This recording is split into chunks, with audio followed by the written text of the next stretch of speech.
Magandang tanghali guys. Maghuhugas nga pala ako muna.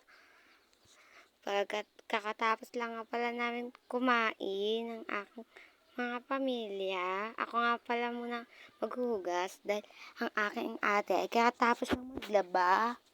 Before to go. Kasama ko nga pala yung pinsan ko dyan. Pinapaigib ko pa nga pala siya. Habang ako binabanlawan ko ang aking huhugasan ng maganda sabunan mamaya. Ay pupuntahan ko nga pala siya kung tapos na pala siya. Tapos ayan nga ay naghuhugas na nga pala ako.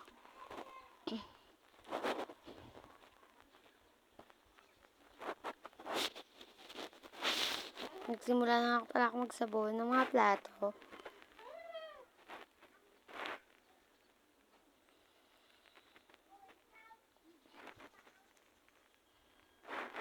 Pupunta ko ng aking pinsan katapos na mag-Bombay. Ayan pa. Sabi ko, okay na yan. Sabi na yan. At babanlawan ko ng aking mga sinabunan before to go. Ayan nga ay. Antihot-nahin ko na nga binanlawan ang aking mga sinabunan kanina. At ang aking pinsan nga ay pumasok pa sa loob ng bahay. Para nga daw may kukunin lang daw siya. Maya-maya lang. Natapos na nga ako magbanlaw. At linagay ko na ito isa-isa sa aming Tapos iikot ko nga pala kayo. Ayan nga pala ang aming tindahan. For to go. Ayan nga sila mama. Ayan nga. Yan ang aming magtinda. Yan ang laman ng aming rep. Ayan nga sila mama. Iikot ko muna pala kayo sa aming bahay. May kaaliitan lang nga pala ang aming bahay na ito.